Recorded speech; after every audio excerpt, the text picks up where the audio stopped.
Alhamdulillah, salatu wassalamu ala rasulillah Sayyidina Muhammad ibn Abdullah wa ala alihi wa sahbihi wa mawala wa la hawla wa la quwwata illa billah. Hadirin muhtaramin, para alim, para kiai, para masyayikh yang mohon maaf tidak bisa saya sebut satu persatu, Pak Suharso Munarfa yang telah memfasilitasi kita, paling tidak sudah terrealisasi, bukan hanya diucapkan. Fasilitas pertamanya ya ini sudah mengumpulkan kita semua. P3 ini sekarang sangat rindu bertemu. Jadi siapapun yang mengundang hari ini itu pasti akan didatangi. Bahkan sampai kemarin di Halaqah Halim Ulama di Semarang, yang mengundang itu Kiai Fadlan sama wakil ketuanya Pak Masruhan datang semua juga, saking rindu bertemu, rindu pertemuan. Artinya apa? Ada keinginan yang sama di antara kita semua, partai ini untuk kembali ke Senayan. Karena itulah tonggak yang harus kita sama-sama masih tancapkan dalam hati kita. Hanya problemnya adalah hari ini kita menghadapi khauf dan roja. Jadi antara ketakutan dan harapan. Harapannya apa? Harapannya ada 3. Harapan pertama, harapan konstitusional untuk Pak. Pertama, bahwa MK sudah memutuskan PT parlemen adalah 1 sampai 1,5 tepatnya. Karena yang digunakan itu adalah gugatan dari Perludem, Titi siapa namanya? Sekjen Titi Anggraini, itu 1 sampai 1,5%. Kamakola yang mulia Arsul Sani. Karena saya belum baca putusannya, saya hanya diinfo secara lisan. Itu 1 sampai 1,5. Itu ya. Yang kedua adalah presidensial threshold 0%. Artinya siapapun partai politik peserta pemilu, ada catatannya nih, peserta pemilu. Dan belum tentu P3 menjadi peserta pemilu kalau dihadang oleh 8 partai politik yang ada di parlemen sekarang. Jadi itu yang kedua, itu bisa mencalonkan presiden. Kemudian yang ketiga adalah kenyataan bahwa angka perolehan P3 pada pemilu 2024 untuk tingkat kabupaten kota jumlahnya masih 8,3 juta. Jauh di atas perolehan suara nasional yang 5,8 juta. Jadi 2,5 juta di atas perolehan suara nasional. Catatannya adalah untuk lolos PT kemarin kita hanya kurang 182 ribu.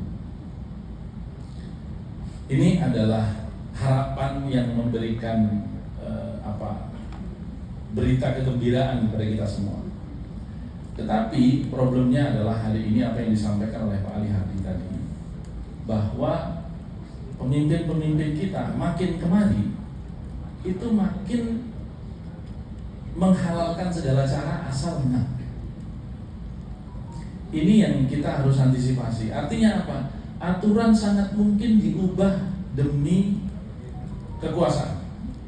Karena itu sudah terjadi sejak pemilu 2024 kemarin yang begitu dahsyat, membahana ke seluruh dunia sampai menghasilkan sebuah film dokumenter yang ditonton sampai lebih dari 8 juta. Ya, ini jarang-jarang sebuah film dokumenter yang ditonton lebih dari 8 juta. Sekarang saya angkanya nggak tahu sudah berapa. Yang judulnya Dirty Vote. Artinya apa? Artinya bahwa peluang untuk mengubah kekuasaan itu mengubah peraturan itu sangat mungkin. Termasuk dalam hal ini ngakali putusan MK. Itu sangat mungkin. Saya sudah diskusi tajam dengan Pak Arsul Sani tentang ini. Pak Arsul mengatakan, ya kalau memang nanti PT konon mau dinaikkan menjadi 6% PT parlemen, ya, dengan alasan bahwa partai yang 8 sekarang ini pun kebanyakan. Jadi mau dipotong lagi. Dan bukankah dari dulu Golkar berusaha untuk itu? Jadi mereka merasakan ini terlalu banyak. Karena secara teoritis memang kalau kita mempelajari politik aliran, ya seharusnya di Indonesia ini partai itu 4 saja. Nasionalis kanan, nasionalis kiri, Islam tradisionalis, Islam modernis. 4 saja sebenarnya. Kalau mau dibagi secara simplistik seperti itu. Nah, karena itu ini yang harus kita antisipasi. Di antara harapan dan kenyataan tadi. Belum lama ini rancangan undang-undang ASN masuk ke DPR yang isinya mengagetkan semua pelaku reformasi birokrasi. Hari ini yang di-SK-kan oleh pusat itu hanya gubernur, wakil gubernur, dan sekda tingkat provinsi. Yang masuk ke DPR hari ini adalah presiden, bukan hanya lagi di-SK-kan Mendagri, karena SK Mendagri itu untuk sekda prof saat ini. Tapi RUU yang masuk sekarang ini, presiden langsung meng-SK-kan mulai dari tentu gubernur, wakil gubernur, sekda prof, dinas provinsi, sekda kabupaten kota, dan dinas kabupaten kota. Artinya apa rekan-rekan sekalian, para masyayikh yang saya hormati? Kita hari ini berhadapan, ya tentu saja karena ini semua yang hadir di sini adalah Partai Persatuan Pembangunan dengan Partai Gerindra yang hari ini sedang mencoba untuk menampaki puncak kekuasaan nomor 1 dengan pemenangan legislatif dan eksekutif bersamaan di tahun 2029. Dan saya sebagai politisi, analisis saya sederhana. Mobilisasi keuangannya menggunakan dana negara di skala korporat, mobilisasi ekonomi rakyatnya menggunakan Kopdes Merah Putih, yang itu langsung ekonomi komando diperintahkan pembentukan 70.000 koperasi desa Merah Putih yang dimodali 1/5 dari alokasi dana desa untuk modalnya, ya sejumlah desa 70 atau 80.000. Kemudian 1/5 lagi dari dana desa digunakan sebagai jaminan di perbankan yang diperintahkan untuk mengucurkan pinjaman. Jadi 40% dari alokasi dana desa setiap tahun akan digunakan untuk alokasi koperasi desa Merah Putih. Yang jelas itu akan berhadapan dengan undang-undang desa yang sudah ada, BUMDes. Saya terus terang, di politik ini kan kita tidak boleh husnudzon, harus suudzon. Suudzon saya sederhana, bahwa jangan-jangan memang sekarang mobilisasi di daerah, ketua-ketua Kopdes Merah Putihnya ini kader-kader Gerindra. Bahkan bidang usaha pertamanya sudah ditetapkan. Seluruh Kopdes Merah Putih akan menjadi penyalur obat yang akan diproduksi oleh TNI. Ini baru pertama kali. TNI akan membuat pabrik farmasi yang memproduksi obat untuk didistribusikan oleh koperasi desa Merah Putih. Jadi bayangkan betapa hegemoniknya pemerintahan saat ini. Di level korporat, keuangan dimobilisasi dengan dana negara yang kita tahu ya tentu pasti all the president's men. Di level ekonomi rakyat digerakkan dengan Kopdes Merah Putih. Kemudian di level birokrasi dicengkram sedemikian rupa. Di mana kita mau bergerak? Dari mana kita mau bermimpi untuk merealisasikan kembalinya P3 ke sana? Nah itu rekan-rekan sekalian yang ingin kita semua di ruangan ini untuk sadar bahwa hari ini kita berhadapan dengan pemerintahan yang semakin hegemonik bahkan dibanding dengan Pak Jokowi. Dan ekonomi komando hari ini betul-betul dijalankan hampir di setiap hari. Setelah RUU TNI kemudian dikembalikan meskipun dibatasi kepada 19 kementerian dan lembaga, kemudian dibuatlah RUU ASN yang sangat memungkinkan kolonel ditempatkan menjadi sekda, letkol ditempatkan menjadi kepala dinas Kesbangpol Kabupaten Kota. Sangat mungkin untuk menopang kemenangan Partai Gerindra. Bahkan lebih dahsyat dibanding dengan Pak SBY di tahun 2009. Karena Pak SBY waktu itu hampir tidak melakukan apapun pada sektor birokrasi. Correct me if I'm wrong, Pak Aswan. Hanya waktu itu mobilisasinya keuangan saja lewat Senturi. Kalau ini di semua lini. Nah ini yang sedang kita hadapi ketika kita semua yang ada di ruangan ini bercita-cita ingin kembali ke sana. Terus terang, saya melihat situasi seperti ini, mencoba untuk berkelit dan mencoba mencari formula yang tepat di tengah lanskap politik yang luar biasa menjadi tsunami membuat P3 kemarin tidak termuat di Senayan. Apa itu? Sila pertama kita yang sudah berubah menjadi keuangan yang maha kuasa, bukan lagi ketuhanan. Dan ini proven secara ilmiah karena disertasi Burhanuddin Muhtadi, guru besar UIN di Ciputat, tahun 16 sudah mengatakan Indonesia adalah negara dengan money politik tertinggi kedua di dunia setelah Uganda.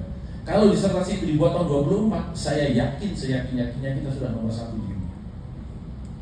Itulah yang hari ini kita hadapi. Seluruh lembaga survei honor-honornya mengatakan kepada saya, Yunarto Wijaya, Kodari, Denny JA, name it lah semuanya. Mas Romi, dulu waktu kami pertama kali mengenalkan survei dalam politik nasional tahun 99, ketika kami tanya relaktansi masyarakat, penerimaan masyarakat terhadap politik uang, itu 80% menolak.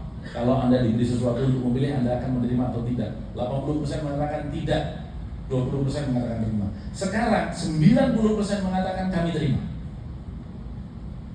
Itu kenyataannya. Lanskap politik kita yang sudah sama sekali jauh dari nilai agama. Dan kita adalah partai yang membawakan agama. Maka saya kemudian berangan-angan, apakah memang betul partai agama, partai Islam itu tidak kompatibel dengan politik? Jangan-jangan memang nilai-nilai agama itu sudah tidak kompatibel lagi dengan politik. Saya diberikan satu jurnal Pak Arso sama Burhanuddin Muhtadi waktu saya memimpin partai ini. Gus, coba baca ini. Studi longitudinal, artinya studi time series berdasarkan waktu. Dia hanya studi yang meneliti perolehan partai-partai Islam di negara-negara 41 anggota OKI. Jadi partai Islam di negara anggota OKI, Organisasi Konferensi Islam. Di situ terpotret kecuali Aljazair dan Turki, semua negara itu partai Islamnya hanya menang 1 atau 2 kali pemilu. Setelah itu turun semua. Waktu itu saya tanya sama Pak Burhan, Mas, terus ini artinya apa? Yaitu PR kita bersama. Tapi jenengan memimpin partai yang di seluruh dunia keseluruhannya partai Islam itu memang semakin lama semakin hilang. Ini adalah kesadaran dunia yang ingin saya ajak dibawa ke ruangan ini untuk menjadikan kita sadar semua. Nah, dari situ maka kemudian saya kan berpikir bagaimana cara membuat P3 ini kembali dengan situasi-situasi yang begitu rumit. Bagaimana kita kembali dengan lanskap politik yang kemarin memakan kita. Terus terang 182.000 suara kita kemarin itu nggak bisa kembali. Itu murni karena uang nggak ada. Maafi fulus mamfus, saya ingat Pak Hamzah. Fi fulus mulus. Itu kenyataannya, bahwa kita kemarin tidak cukup memiliki uang untuk dalam tanda petik membeli 182.000 suara itu agar kita lolos.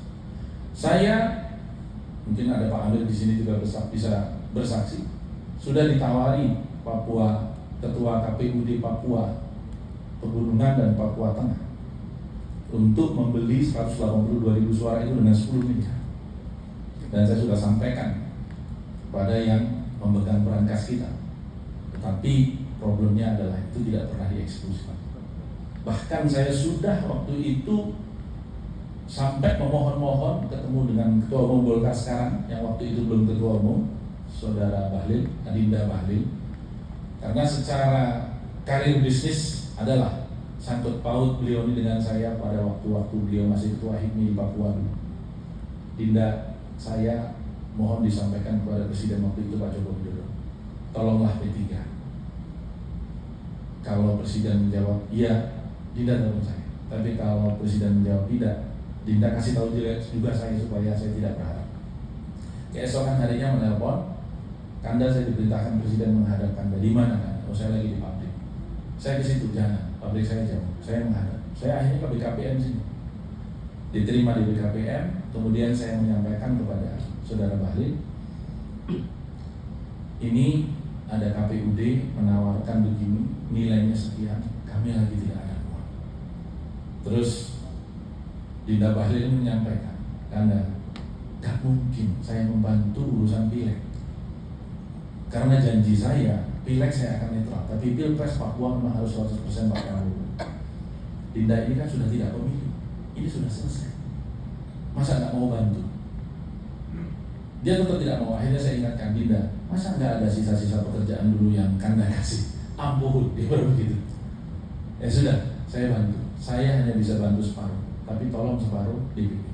Dan saya sampaikan lagi, ternyata juga tidak ada tanggapan.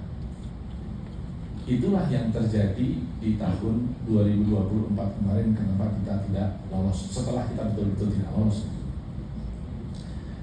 Tentu saya tidak sedang ingin mencoba menggali bagaimana kita meratapi itu lagi.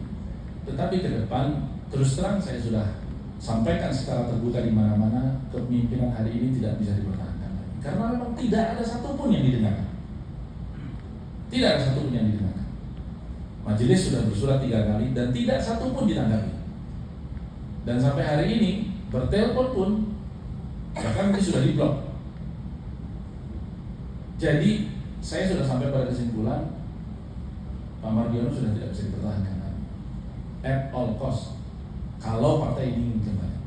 Saya selalu katakan di mana-mana. Kemarin waktu Halapa saya juga katakan dimodali 19 kursi aja itu. Bagaimana dengan tidak ada modal sama sekali?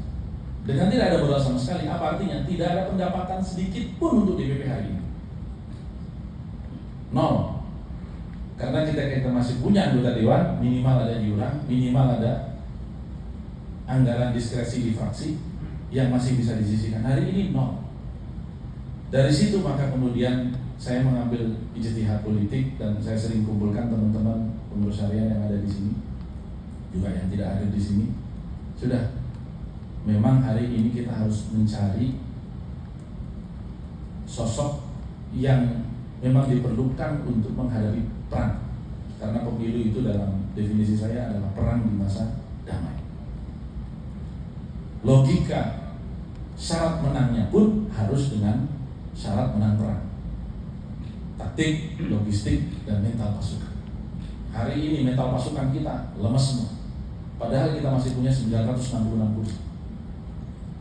DPRD kabupaten kota dan provinsi, RI mau. Maka mental pasukannya harus dibangun. Kenapa? Karena memang kemarin pemilu tidak ada satupun yang dibuat terus terang. Ada Pak Amir di sini. Jauh sekali. Saya tidak ingin membandingkan, tapi bandingkan 2019 itu spending untuk social media ads yang dilakukan di PP Partai itu 10 juta satu hari. Kemarin 5 juta satu bulan. Ini betul-betul bayar sama semua. Jauh betul.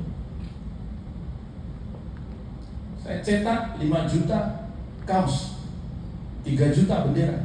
Kemarin 700.000 kaos, 300.000 bendera. Itu pun 4 bulan sebelum pemilu. Saya cetak 1 tahun sebelum pemilu. Saya tebar seluruh dapil mobil branding, dikendalikan pakai GPS. Saya punya sekurang-kurangnya 180 buzzer di kantor pusat perusahaan saya di Jogja yang mengendalikan komentar-komentar. Kemarin cuma 7 orang. Mau sampai mana partai ini dimenangkan? Maka tidak heran juga kalau kemudian itu terus turun dan itu terus turun. Nah, sekarang menghadapi 3 kebutuhan tadi, taktik, politik, dan logistik, maka kesimpulan saya, ijtihad saya yang ingin saya sampaikan pada kesempatan ini adalah mencari figur yang memenuhi syarat tokoh dan tauqi. 2, nggak cukup tokoh dong, harus tokoh tapi juga tauqi Pak. Tokoh saja kurang apa PKN? Kiai-kiai, tapi tanpa tauke nggak akan kemana-mana. Tauke saja kurang apa Haritanu keluar 1,7 triliun untuk membangun Perindo tahun 2019 ke laut, lolos pun tidak. Kenapa? Karena dia against demokrasi. Dia melawan demokrasi. Demokrasi adalah rule of the majority. Sementara dia double minority, Kristen, Cina pula. Itu yang dia luput membaca. Dan kita butuh tokoh dan tokoh. Dan lepas dari penghormatan atas sejarah panjang partai, nilai dan tradisi yang kita miliki, sampai hari ini paling tidak saya simpulkan belum ada yang sanggup di dalam. Karena apa yang tadi disampaikan Pak Arso dari Pak Faryal itu kenyataannya demikian. Kenyataannya adalah bahwa untuk mengembalikan P3 ke Senayan, kalau kita berhitung 20 kursi saja untuk kembali. Kemarin teman-teman yang masih bertahan dengan 12 kursi tanya di sini yang hadir 12 kursi di antaranya siapa? Pak Amir, siapa lagi yang di sini jadi? Pak Sekjen, Kang Pepet. Saya tanya, ada nggak yang habis kurang dari 5 miliar? Ada nggak kurang? Lebih kan? 10? 10 kurang. Nah, rata-rata. Itulah kenyataan. Masalahnya partai lain bukan lagi 10, 20, 30. Itu kenyataannya. Maka kalau kita hitung 20 saja kali 20 itu sudah 400 miliar. Itu pun belum tentu kita lolos kalau PT-nya dinaikkan lagi jadi 6%. Itu kenyataan-kenyataan yang hari ini mendasari kemudian saya akhirnya memunculkan ini. Kalau di dalam tidak ada yang kuat, ya sudah, cari tokoh sekaligus toke dari luar. Seperti kita tidak percaya diri, tapi kenyataan yang harus kita terima hingga hari ini tidak ada satupun partai di era reformasi yang telah keluar dari parlemen mampu kembali lagi. Tidak satupun. Kita tidak akan terkecuali, kecuali kita melakukan ikhtiar yang maha hebat. Maha hebat sehingga dinding-dinding aras ini bergetar di seluruh Republik. Kalau belum sampai pada titik itu, kita tidak akan pernah kembali. Maka saya coba munculkan. Saya coba munculkan calon-calon. Bahwa itu kemudian mungkin menyinggung Pak Mardiono, buat saya sudah bukan faktor lagi. Karena partai di atas jalan. Dan kalau kita tidak mampu kembali ke Senayan tahun 2029, buat tamat kalimatul aplikasi dekawanya selesai. Tidak akan pernah, tak jamin, tidak akan pernah kita kembali. Kalau 29 kita tidak mampu kembali, dia hanya akan tinggal sejarah. Maka titik balik kita, pertaruhan kita adalah pemilu 2029. Salah kita memilih calon ketua umum besok untuk duduk, maka partai ini tidak akan pernah kembali lagi. Dan tentu saya menangis kalau itu terjadi. Itulah kenapa kemudian kalau rekan-rekan lihat, para senior lihat, saya mencoba menghubungi siapa sih di sini di Republik ini yang bisa bicara dengan Pak Prabowo. Karena Pak Prabowo ini bukan hanya kita orang luar, beberapa menterinya pun sulit untuk menemui. Seperti di karantina untuk ketemu dengan banyak orang. Saya datangi lagi Pak Jokowi. Karena ketika kemudian saya munculkan, tentu saya harus mengkonfirmasi siapa nih kira-kira yang bisa istana meng-approve. Kenapa kemudian menjadi penting approval ini? Saya tidak mau partai ini ketika muktamar nanti diintervensi lagi. Karena penguasa bisa melakukan apapun. Saya tidak tahu watak Pak Prabowo dalam kaitan dengan ini, tetapi kan kita bukan hanya menghitung watak Pak Prabowo, orang-orang di sekelilingnya pun harus kita hitung.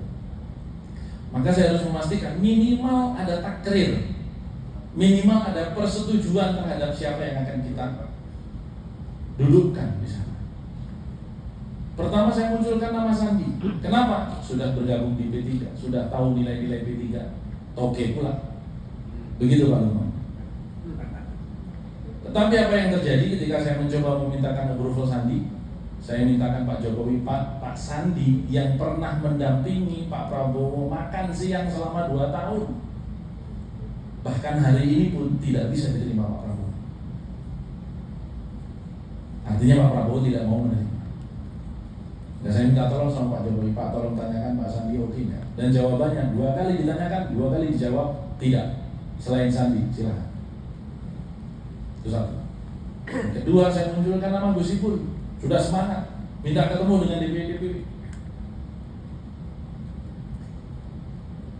Terus kemudian Gus Ipul dengar nama Pak Amran muncul, langsung telepon saya, Gus, ini bukan kelas saya balik kanan. Balik kanan Gus Ipul. Yang ketiga nama Pak Dudung muncul, atau saya munculkan memang. Sangat semangat. bahkan sudah mendatangi para sesepuh yang ada di sini. Pimpinan-pimpinan partai sudah datang. Kiai Mustafa, Kiai Zarkasi, malah belum pernah ke rumah saya karena lebih muda. Itu sudah sangat semangat, sudah bertemu dengan sekian puluh DPW, bahkan sudah merencanakan deklarasi setelah Lebaran, sudah membagi sarung ke seluruh DPC kemarin pada saat menjelang Lebaran, sudah niat betul. Pokoknya boleh nggak boleh, Gus, saya maju.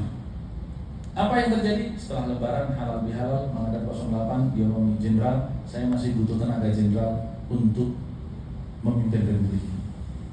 Jenderal nggak usah ngurus politik dulu. Walhasil nggak boleh juga. Itu yang ketiga. Yang terakhir ini Pak Amran, yang masih kita tunggu dengan kemisteriusannya, entah boleh entah tidak. Beliaunya sudah sangat semangat. Butuh berkali-kali saya untuk membujuk Pak Amran, karena saya sudah sejak 2009 dengan Pak Amran itu bersama-sama sebagai pengusaha. Tapi sampai hari ini belum ada exit permit yang diberikan oleh Presiden. Silahkan kamu maju, silahkan kamu memimpin P3. Sayup-sayup terdengar suara sebaliknya. Ini kenyataan-kenyataan yang hari ini sedang berjalan. Dan kalau kemudian ada yang menjuduli saya sebagai maklar, saya nggak peduli saya dijuduli apa. Tidak penting lagi saya ada di mana besok. Bagi saya, kita semua yang ada di sini ini sudah siap menjadi lilin, yang bahkan dengan terbakar itu nggak apa-apa, asal P3 kembali ke Senayan tahun 2009.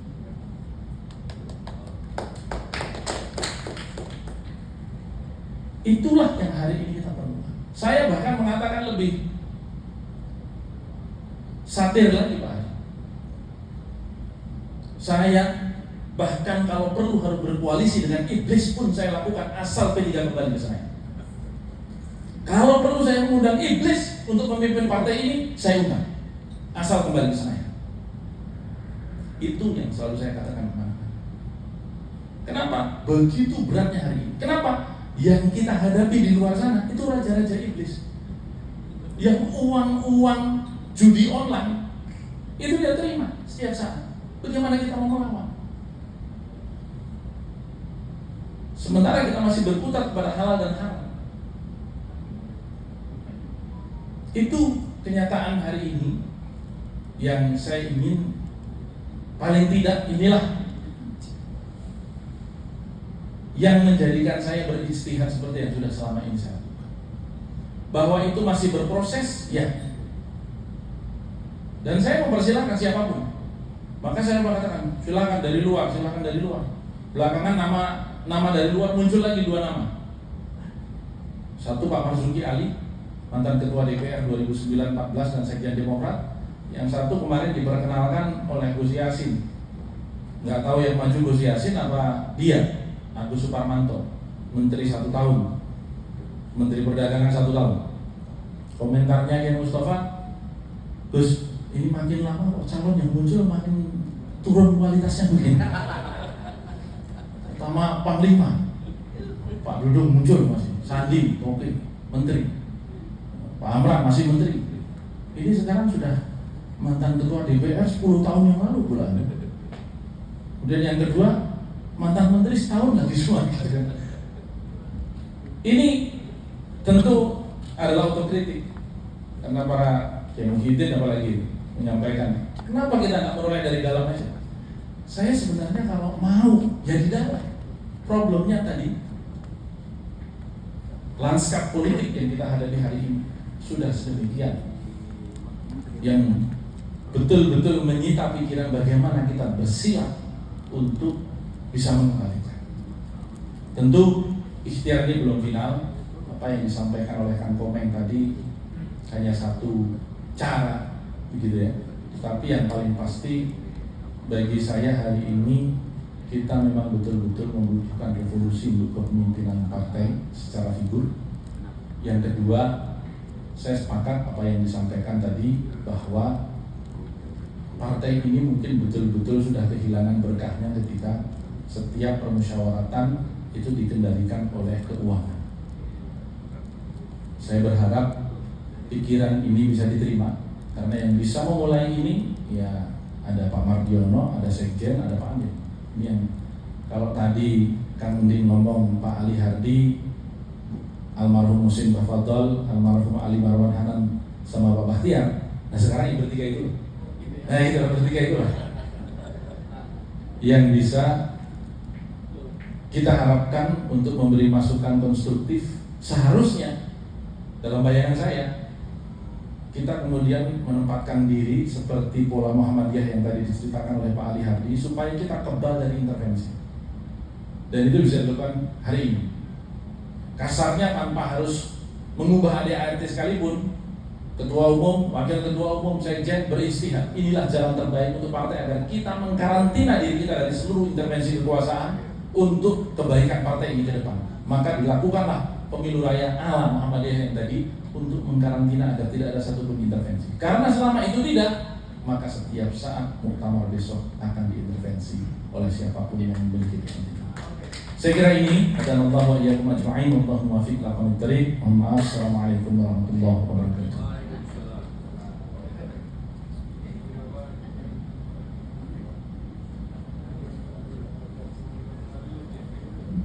Ya, kalau P3 tidak kembali ke Senayan, Pak Zarkasi, foto kita sebagai ketua fraksi di mana sekarang?